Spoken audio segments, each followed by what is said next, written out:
Negara Indonesia sebagaimana termaktub dalam pasal 1 ayat 3 Undang-Undang Republik Indonesia tahun 1945 bahwa Indonesia merupakan negara hukum.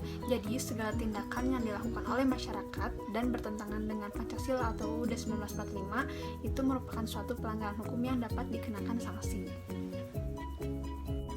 Hukum diterapkan di Indonesia bukanlah tanpa suatu alasan, tentu memiliki fungsi dan tujuan, sebagaimana yang dikemukakan oleh Aristoteles bahwa tujuan hukum yaitu guna mencapai sebuah keadilan, artinya memberikan kepada setiap orang atas apa yang sudah menjadi haknya.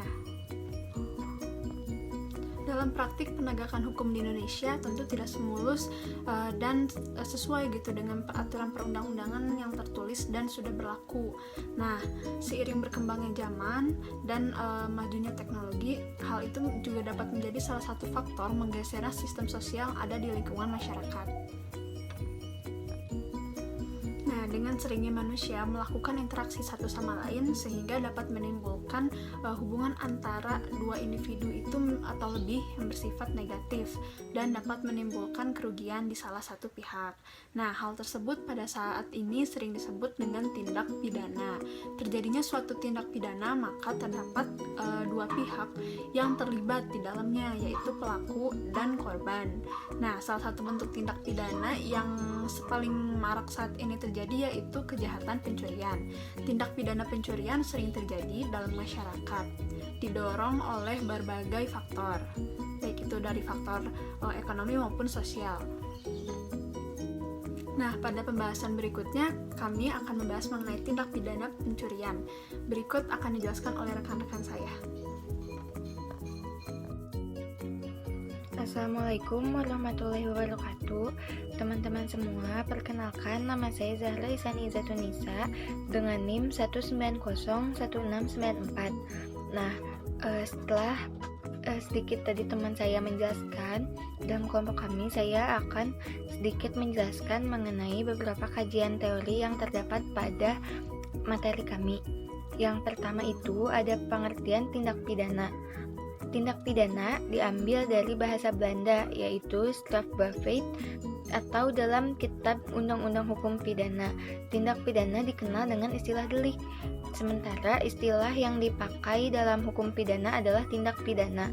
Istilah tersebut muncul dikarenakan timbulnya dari pihak Kementerian Kehakiman dan juga sering dipakai dalam perundang-undangan.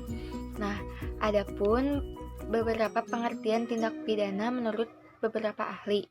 Yang pertama ada menurut Van Hemel. Menurut Van Hemel, strafbaarheid adalah kekuatan orang yang dirumuskan dalam undang-undang, bersifat melawan hukum, patut dipidana, dan dilakukan dengan kesalahan. Sementara itu, ada juga pengertian tindak pidana menurut Indianto Seno Aji dalam bukunya berjudul Korupsi dan Hukum Pidana. Tindak pidana merupakan perbuatan seseorang yang dapat diancam pidana. Perbuatannya bersifat melawan hukum, terdapat suatu kesalahan yang bagi pelakunya dapat dipertanggungjawabkan atas perbuatannya. Selanjutnya, sesuai dengan bahasan kelompok kami yaitu pencurian, adapun pengertian pencurian. Kejahatan pencurian merupakan salah satu kejahatan yang dilakukan terhadap kepentingan individu dan merupakan kejahatan terhadap benda atau kekayaan. Hal ini tercantum dalam bab 22 pasal 362 sampai 367 dalam Kitab Undang-Undang Hukum Pidana. Nah, pencurian sendiri merupakan suatu perbuatan yang sangat merugikan orang lain dan juga orang banyak. Maka dari itu, kita harus mencegah terjadinya pencurian yang sering terjadi dalam kehidupan di lingkungan sekitar, karena terkadang pencurian terjadi karena adanya kesempatan itu sendiri. Nah, kemudian pencurian itu dibagi menjadi dua golongan. Yang pertama ada pencurian secara aktif, yang kedua ada pencurian secara pasif. Nah, yang pertama itu pencurian secara aktif. Pencurian secara aktif adalah tindakan mengambil hak milik orang lain tanpa sepengetahuan pemiliknya. Yang kedua ada pencurian secara pasif, yaitu tindakan menahan apa yang seharusnya menjadi milik orang lain. Nah, seseorang yang melakukan tindakan atau berkarir dalam pencurian disebut pencuri, sementara tindakannya disebut pencuri. Nah, Adapun unsur-unsur dalam pencurian. Yang pertama ada unsur-unsur objektif, yang kedua ada unsur-unsur subjektif. Yang pertama itu unsur-unsur objektif terdiri dari 3, yaitu unsur perbuatan mengambil, unsur benda, dan unsur sebagian maupun seluruhnya milik orang lain. Yang kedua ada unsur-unsur subjektif. Yang pertama ada maksud untuk memiliki, dan yang kedua adalah melawan hukum. Nah, selanjutnya ada jenis-jenis pencurian. Jenis-jenis pencurian terbagi menjadi 4, yaitu pencurian biasa, pencurian dengan pemberatan, pencurian ringan, dan pencurian dengan kekerasan. Yang terakhir ada unsur-unsur tindak pidana pencurian. Nah, sebelumnya terdapat dalam pasal 362 Kitab Undang-Undang Hukum Pidana, pasal 362 yang berbunyi, barang siapa mengambil suatu barang yang sama dengan maksud akan memiliki barang itu dengan melawan hak, dihukum karena pencurian dengan hukuman penjara selama-lamanya 5 tahun atau denda sebanyak-banyaknya 900. Nah, namun dalam KUHP ada juga tentang pencurian yang memberatkan dan juga pencurian dengan kekerasan. Nah, dapat dilihat unsur-unsurnya, yaitu mengambil barang, yang diambil harus sesuatu barang, yang ketiga barang itu harus seluruhnya atau sebagian kepunyaan orang lain, dan yang terakhir adalah pengambilan itu harus dilakukan dengan maksud untuk memiliki barang itu dengan melawan hukum. Nah, sekian penjelasan dari saya, akan dilanjutkan oleh rekan saya. Terima kasih. Wassalamualaikum warahmatullahi wabarakatuh. Assalamualaikum warahmatullahi wabarakatuh. Saya Lucy Yulianti dengan NIM 1900750 akan menjelaskan kasus posisi atau contoh kasus yang kami ambil dalam tindak pidana pencurian ini. Yang pertama mengenai kronologi kasusnya. Saudara S merupakan terdakwa mengambil satu unit motor Honda Vario yang tengah terparkir di trotoar depan Keriting Resto di daerah Kudus. Kemudian saudara ini setelah mengambil motor tersebut membuat duplikat kunci dan juga mengganti plat nomor kendaraan Honda Vario ini. Hal ini tentu saja menyebabkan kerugian bagi korbannya senilai 16 juta rupiah. Atas perbuatannya, terdakwa ini dinyatakan bersalah melakukan tindak pidana pencurian dengan pemberatan sebagaimana diatur dan diancam pidana dalam pasal 363 ayat 1 ke 5 KUHP, dan dijatuhi pidana penjara selama 2 tahun dikurangi selama terdakwa berada dalam tahanan sementara dengan perintah terdakwa tetap ditahan. Selanjutnya, pembuktian unsur-unsur tindak pidana pencurian. Yang pertama, unsur perbuatan mengambil. Menurut kasus ini, saudara S mengambil satu unit motor yang tengah terparkir di depan Keriting Resto. Lalu terdakwa S ini memindahkan motor tersebut atau membawanya ke kosannya. Dengan adanya suatu barang yang diambil ini berarti terdakwa mengambil barang yang bukan miliknya dan tanpa seizin pemiliknya, dan hal ini merupakan tindak pidana pencurian. Yang kedua, unsur benda pada objek pencurian. Unsur benda ini adalah satu unit motor Honda Vario tersebut. Yang ketiga, unsur melawan hukum, yaitu bermaksud memiliki benda orang lain yang sudah ia sadari itu bukan miliknya dan bertentangan dengan hukum yang berlaku. Setelah diadili, pada akhirnya terdakwa S ini dijatuhi pidana penjara selama 1 tahun 6 bulan. 19B. Nah, di kesempatan kali ini saya akan membahas mengenai identifikasi kasus pencurian yang dilakukan oleh terdakwa, yaitu Supriyanto alias Parman bin Wartono. Nah, kita sudah tahu jelas ya bahwa apa yang dilakukan oleh terdakwa yaitu Supriyanto termasuk ke dalam kasus pencurian. Kenapa?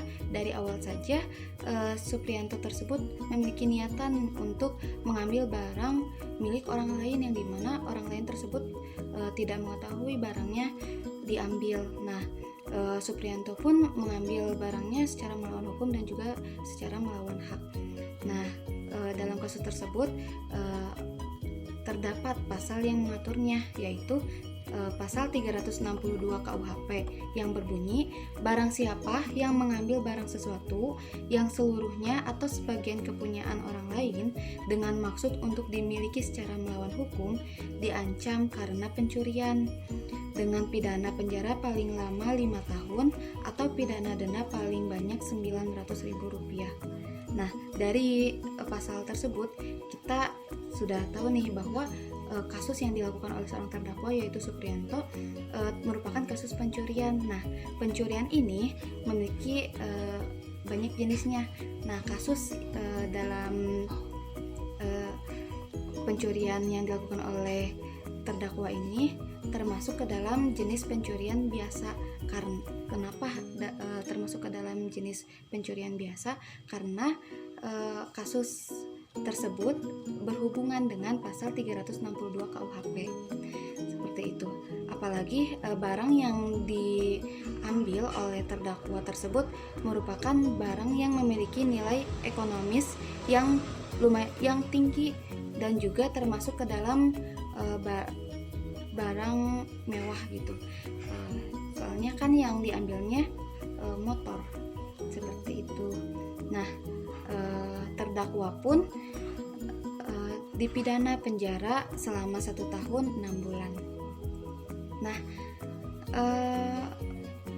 kemudian larangan terhadap pencurian itu diatur dalam KUHP buku kedua bab 22 tentang kejahatan terhadap harta. Nah, diatur dalam pasal 362 KUHP sampai dengan pasal 367 KUHP. Nah, baik teman-teman, di sini saya akan menjelaskan kesimpulan yang kami dapatkan berdasarkan pemaparan dari kawan-kawan saya tadi. Nah, pertama adalah bahwasanya terjadi tindak pidana pencurian ini memang dikarenakan adanya kesengajaan dari pihak pelaku yang mana pelaku telah memiliki niatan sebelumnya untuk melakukan tindak pidana pencurian.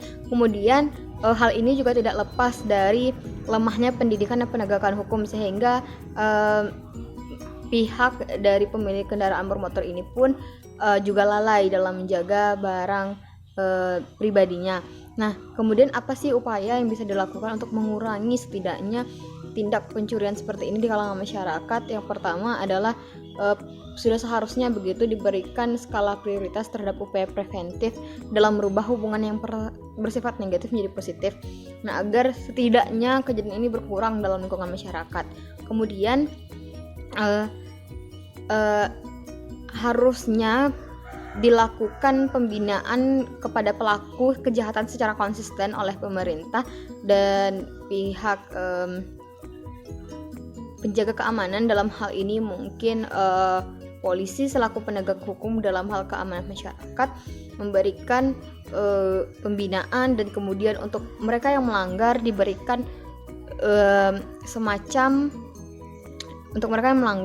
diberikan semacam hukuman yang berat yang sehingga mereka merasa jera dan tidak ada lagi niatan untuk mengulangi perbuatannya. Nah, kemudian usulan preventif yang kami maksudkan adalah usaha untuk mencegah atau mengurangi kasus pencurian ini serta bagaimana untuk meningkatkan penyelesaian perkara. Nah, saran dari kelompok kami yang pertama adalah dalam hal penegakan hukum kasus khususnya untuk tindak pidana curi motor ini, nah pelaku harus diproses sebagaimana hukum yang berlaku serta penerapan sanksi yang setimpal agar timbul rasa jera. Kemudian seluruh pihak penegak hukum seperti aparat kepolisian dan yang lainnya kami harapkan begitu lebih konsisten terhadap aturan yang berlaku. Nah, kemudian setiap pengguna atau pemakai kendaraan bermotor sekiranya lebih meningkatkan kewaspadaan dan pengamanan. Nah, misalnya memarkir kendaraan tidak pada sembarang tempat dan menambah kunci pengamanan kendaraan. Sejatinya tindak kejahatan ada karena terbukanya pintu yang diberikan. Oleh karena itu kami pun menghimbau mari kita sebagai orang-orang warga negara yang baik melakukan tindakan preventif upaya pencegahan terlebih dahulu yang mana kita seharusnya mengurangi resiko terjadinya tindak pidana ini. Dan untuk aparat kepolisian serta aparat terkait yang akan menegakkan hukum dan kebenaran di negara ini, marilah tegakkan hukum dengan tidak tebang pilih, memberikan sanksi sebagaimana seharusnya dengan mempertimbangkan banyak hal yang kami rasa sudah menjadi kebijakan dari pihak kepolisian. Itu adalah hal yang tepat. Dan yang paling pasti adalah keamanan negara ini adalah tanggung jawab kita bersama.